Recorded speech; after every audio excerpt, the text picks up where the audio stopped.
सभी श्रोताओं दर्शकों को जय जय श्री सीताराम, जय श्री कृष्णा। आइए आज हम कार्तिक मास के शुक्ल पक्ष की द्वितीया अर्थात यम द्वितीया, जिसको भैया दूज भी कहते हैं, इसके पूजन और महात्म्य के बारे में जानते हैं। इस दिन क्या करना चाहिए, जो बहन भाइयों का बहुत ही पवित्र त्योहार होता है हमारे भारतवर्ष के अंदर, इसकी पूजा विधि के बारे में जानते हैं।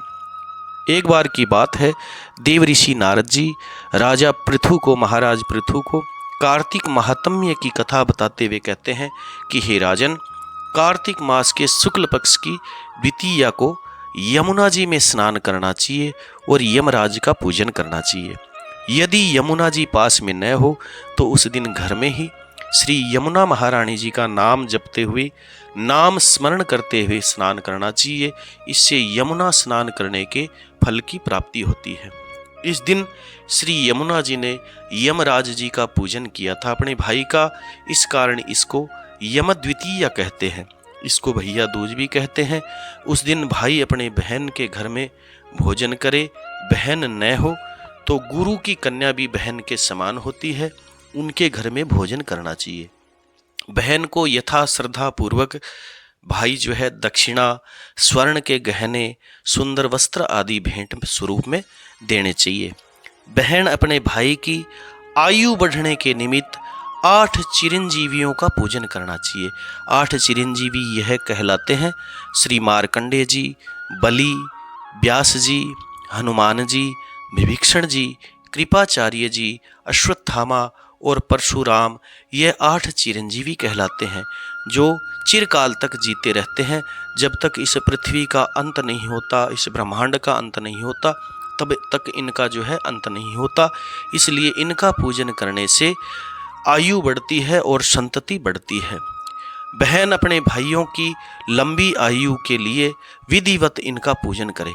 भाई को घर में बुला करके भाई को तिलक लगाए और 8 चिरंजीवियों का पूजन करके यह प्रार्थना करनी चाहिए कि हे 8 चिरंजीवियों, अष्ट चिरंजीवियों, जब तक सूर्य, चंद्रमा, पृथ्वी, समुद्र, वेद, पुराण, तप, सत्य, ब्रह्मा, विष्णु, शिव, देवता, मुनि, धर्म, यह सब पृथ्वी पर स्थित है, तब तक मेरे भाई की संतति स्थिर रहे। जब तक सूर्य चंद्रमा है तब तक मेरे भाई का कुल बढ़ता रहे। फिर भाई को अपने हाथ से बनाए हुए स्वादिष्ट व्यंजनों से बहन जो है भाई को भोजन कराए। इसकी कथा इस प्रकार से है। एक बार की बात है, भगवान श्री सूर्य नारायण की पत्नी का नाम है संज्ञा देवी। इनकी 2 संतानें हैं, पुत्र है यमराज जी और पुत्री है यमुना जी। संज्ञा महारानी भगवान श्री सूर्य नारायण की तेज किरणों को सहन नहीं कर सकती थी। उनके किरणों से उनको बहुत ही जलन होती थी, उनके ताप को सहन नहीं कर सकती थी। इस कारण वो उत्तरी कुरु प्रदेश में पृथ्वी पर आकर के घोड़ी बन करके रहने लगी और सूर्य भगवान के पास में अपनी ही जैसी छाया को छोड़ दिया। सूर्य भगवान सोचते थे कि यह मेरी ही पत्नी संज्ञा देवी है।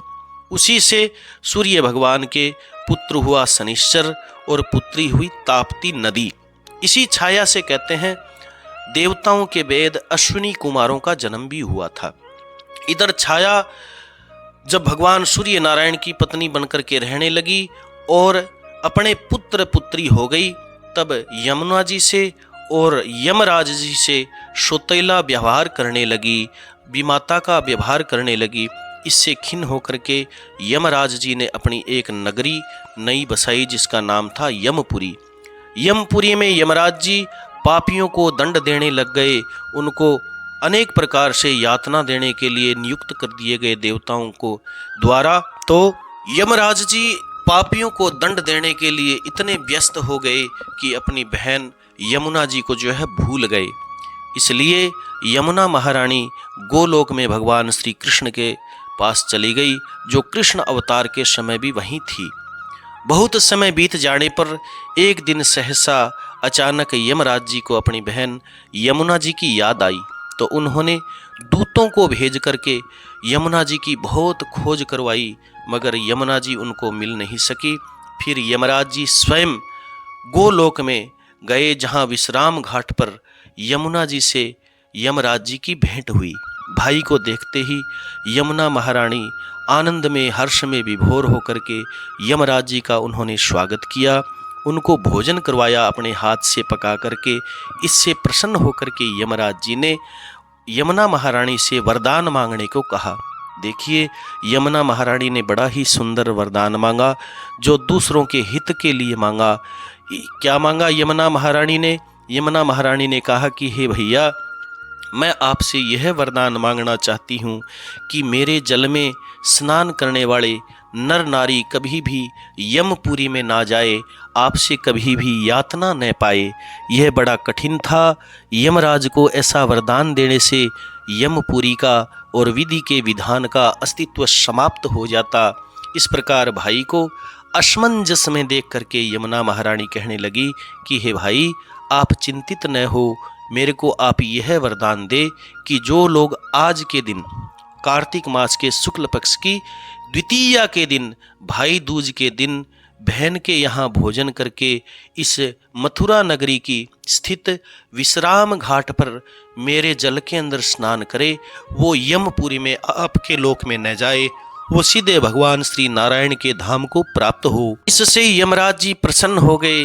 उन्होंने यमुना महारानी की यह प्रार्थना स्वीकार करके कहा कि हे बहन, कि आज के बाद में जो भी कोई भाई बहन के यहाँ भोजन नहीं करेंगे या बहन का स्वागत सत्कार नहीं करेंगे, बहन से कभी प्रेम नहीं करेंगे, लड़ते रहेंगे, मैं उनको बांध करके यमपुरी में ला करके उनको कठोर दंड दिया करूँगा। और तुम्हारे जल में स्नान करने वालों को, आज के दिन बहन को प्रसन्न करने वालों को मैं स्वर्ग और मोक्ष प्राप्त करवाऊँगा।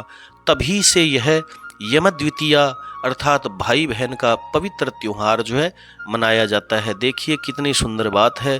यमुना महारानी ने संसार में हम जैसे पापियों का उद्धार करने के लिए कार्तिक मास की शुक्ल पक्ष की द्वितीया को यमराज जी से इतना बड़ा आशीर्वाद मांगा, जिससे आज तक हम भाई बहन जो है इस त्योहार को मनाते हैं और स्वर्ग को प्राप्त होते हैं यमराज जी और यमुना महारानी की कृपा से। तो बोलिए यमुना महारानी की जय, यमराज जी की जय। सभी को जय जय श्री सीताराम, जय श्री कृष्णा, नमो भगवते वासुदेवाय। अगर कथा अच्छी लगी हो, पसंद आई हो, तो कथा को लाइक करें, शेयर करें, और ज़्यादा पसंद आई हो तो कमेंट में यमुना जी का और यमराज जी का नाम अवश्य लिखें। जय जय श्री सीताराम।